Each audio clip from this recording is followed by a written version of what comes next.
Граѓаните да не се изложуваат директно на сонце во периодот од 10 до 17 часот, да се носи соодветна летна облека и шапки, да се користат препарати за заштита од сонце, очила со УВ заштита.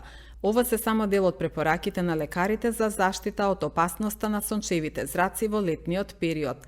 Повеќе на оваа тема од изјавата на доктор Лилијана Пандиловска, началник на одделот кожно-венерични болести во Општа болница Куманово.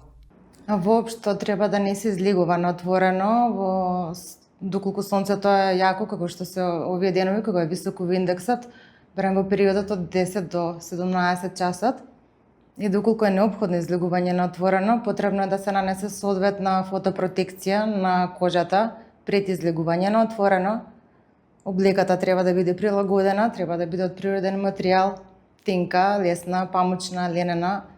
Треба да биде заштитено, очите треба да бидат заштитени со очила со УВ заштита, да носиме шапка, капа, за да особено отворените делови од телото мора да бидат дополнително заштитени со креми кои што имаат во себе заштитен фактор.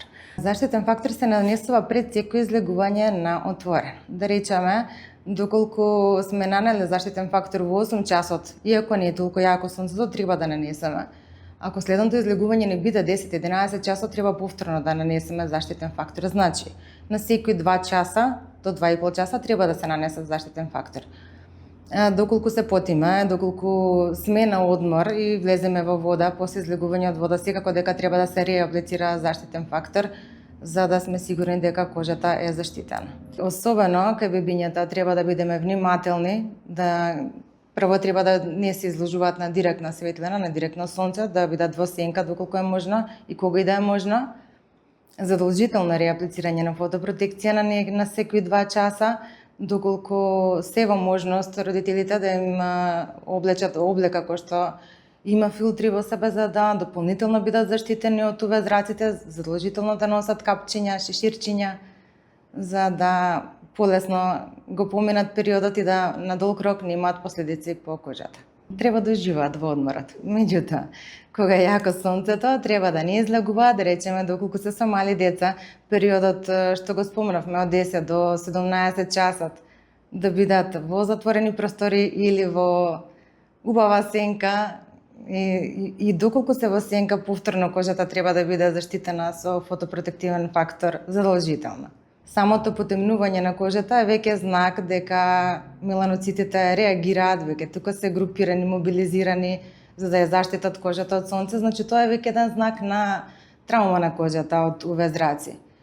Да не говориме за понатека појава на црвенило, оток, јадеж, прурит, значи се до тоа се симптоми кои што понатаму укажуваат на тоа дека кожата е оштетена од сонце. И тогаш треба секако да се консултира дерматолог, да се консултира лекар. Прво треба да превенираме, да не се изложуваме на сонце, особено во период кога е јако сонцето, да користиме фотопротекција, доколку сепак настане оштетување на кожата, да побараме совет од дерматолог. Во тој случај е потребно ладни облоги, потребно е кожата да ја одржуваме масна, за да може полесно да се справи, да ја епителизира, за да без поголеми последици помине сончевата изгореница. Црвенило на кожата може да биде знак на соларно оштетување на кожата. Доколку се јават дополнителни знаци, може да се јават фоликулити, може да се јават други инфекции бактериски на самата кожа. Така да, што треба да направат индивидуално е зависно од симптомите кои што ќе се јават.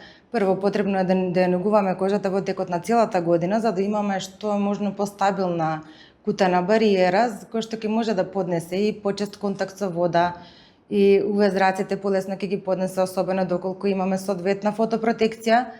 Меѓутоа, доколку сепак се јават фоликулити, кои што обично се јавуваат како комбинација на изложеност на вода, може да се јави многу почесто при капање во базени, комбинација на вода, сонце и неспремна кожа или предиспозиција, тогаш најдобро е да се консултира дерматолог за да се спроведе соодветно лекување.